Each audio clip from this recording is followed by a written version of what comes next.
GTQ no Undo ni Suete atau dalam bahasa Inggris Orb on the Movements of the Earth, anime yang diadaptasi dari manga dengan judul yang sama karya Uoto, diproduksi oleh studio Madhouse dan disutradarai oleh Kazuhiro Furuhashi.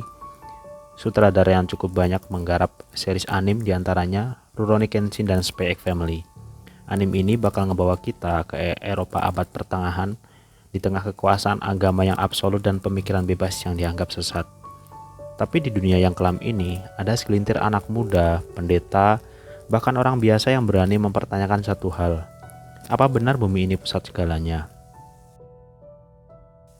Dimulai dari kisah Rafal, seorang bocah jenius yang hidup di zaman itu. Ia bukan sekedar pintar, tapi juga punya keberanian untuk berpikir bersama dengan karakter yang lain, dan masing-masing punya luka dan harapan. Mereka mencoba mengungkap kebenaran ilmiah yang pada masa itu lebih mematikan dari pedang. Tapi anime ini gak cuma tentang teori heliosentris atau sejarah. Ini tentang orang-orang yang berani mendobrak dogma, yang berani bersuara tentang ilmu pengetahuan, dan yang rela dihancurkan demi satu hal, yaitu kebenaran.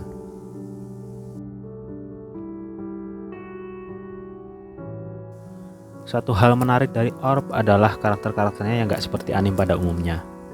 Biasanya kita ngikutin satu karakter dari awal sampai akhir. Tapi di Orb ceritanya kayak pindah-pindah. Dari Rafal ke Oxy dan Badeni, lalu ke Draka, Smith dan Jolenta, lalu seterusnya. Kalau kamu nonton sekilas, mungkin mikir, lah ini karakter utama mati terus yang baru muncul kok kayak cuma ngelanjutin doang.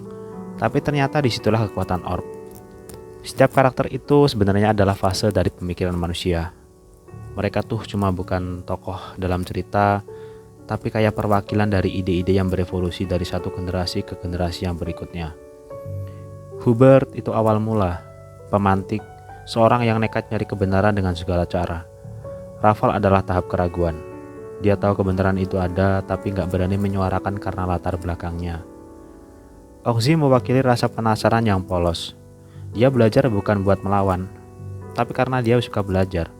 Serta Badeni mewakili egosentrisme dari pemikiran yang idealis, sangat tegas tapi penuh dengan perencanaan. Jolenta mewakili simbol pemikiran dan perlawanan kesetaraan dalam perkembangan ilmu pengetahuan. Draka mewakili skeptisme dan pandangan berbagai sisi mengenai kebenaran itu sendiri. Smith sebagai bentuk dari kebenaran yang bias dalam pendirian manusia. Noak sebagai sisi gelap dari dogma yang ditanamkan dengan radikal tanpa pernah melihat kebenaran yang ia percaya. Lalu Albert itu adalah akhir dari semuanya. Dia puncak dari pengetahuan yang terkumpul dan kayak duta besar dari semua yang sudah mati sebelumnya. Ini bukan cerita tentang satu orang hebat. Ini cerita tentang bagaimana kebenaran bertahan lewat banyak kepala dan perasaan. Orb seakan mau bilang, kamu bisa matiin satu orang, tapi kamu gak bisa matiin pemikiran.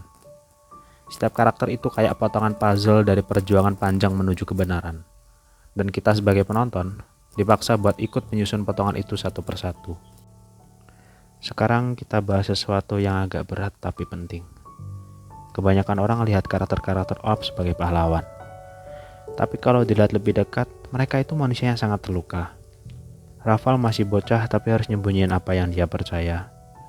Oxy hidup penuh dengan trauma namun tak pernah menyerah untuk mencari apa yang ia percaya.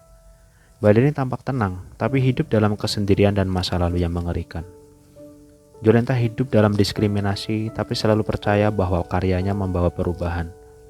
Draka menjalani kehidupannya penuh kegelapan, namun melalui pemikirannya yang kritis, ia dapat bertahan dengan pendiriannya. Albert jadi sebuah akhir dari segala masa lalu yang penuh peristiwa tapi juga membawa pelajaran yang berharga. Kamu tahu gak sih, bahwa tekanan mental yang mereka hadapi itu bukan cuma dari luar, tapi juga dari dalam. Mereka tahu mereka mungkin akan dibunuh, tapi mereka gak bisa berhenti berpikir, dan itu berat banget. Sebenarnya mereka tuh bukan kuat, mereka cuma gak bisa hidup dalam kebohongan. Mereka tuh kayak bilang, daripada hidup tapi bohongin diri sendiri, mending gue mati tapi jujur. Di sini, Orb menyentuh tema trauma eksistensial. Orang-orang mencari kebenaran kadang bukan karena mereka pengen dianggap hebat, tapi karena mereka ngerasa, kalau bukan gue yang ngomong siapa lagi. Ini nunjukin bahwa mereka rela menjadi martir itu bukan pilihan yang glamor. Itu pilihan terakhir dari orang-orang yang gak bisa lagi pura-pura bahagia dalam sistem yang salah. Dan jujur, bagian ini yang paling bikin saya mikir lama banget setelah nonton.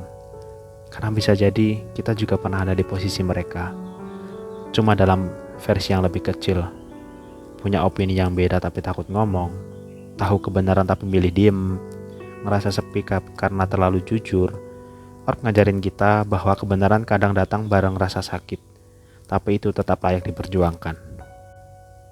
Nah, sekarang kita bahas isu yang paling sering bikin debat. Apakah Orb itu anime yang anti agama? Jawabannya simpel. Enggak. Orb bukan anime yang bilang Tuhan itu enggak ada atau iman itu bodoh. Yang dikritik Orb adalah dogma yang menolak berpikir dan institusi agama yang lebih mementingkan kekuasaan daripada kebenaran. Ada beberapa karakter religius di Orb yang tetap baik. Mereka enggak langsung menyalahkan ilmu. Bahkan, beberapa dari mereka mendukung pencarian jawabannya diam-diam. Orb kayak mau bilang, ilmu dan iman itu bukan musuh. Yang berbahaya itu dogma yang menolak berdialog. Contohnya, waktu Raval menyembunyikan bukti yang dia punya. Bukan karena dia nggak percaya, tapi karena takut dijeblosin atau dihukum.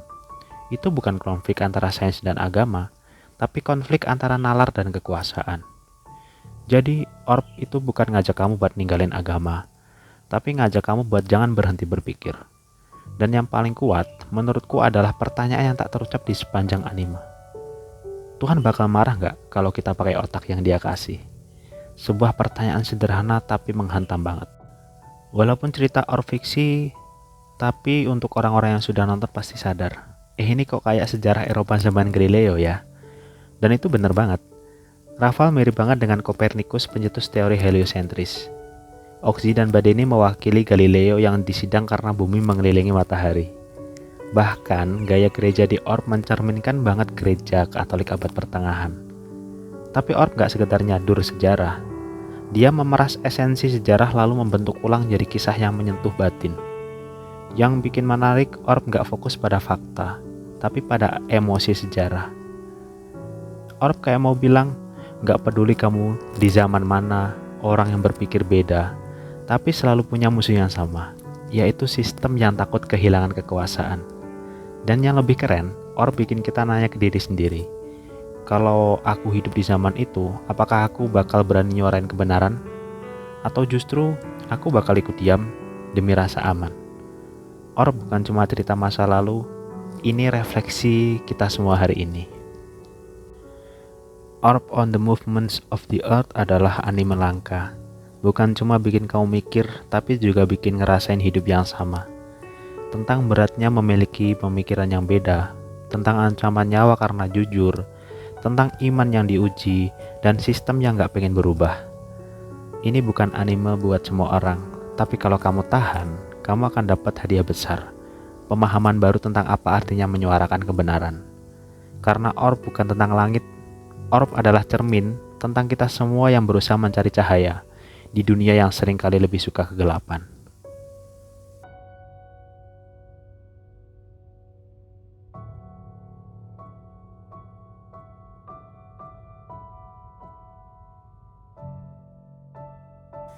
Kalau kamu punya kritik, saran atau masukan, silahkan komen di bawah ya. Dan jangan lupa klik like dan subscribe. Dan tulis di kolom komen menurut kamu siapa karakter Orb yang paling bikin kamu mikir ulang tentang hidup. Sampai jumpa di video berikutnya. Jane!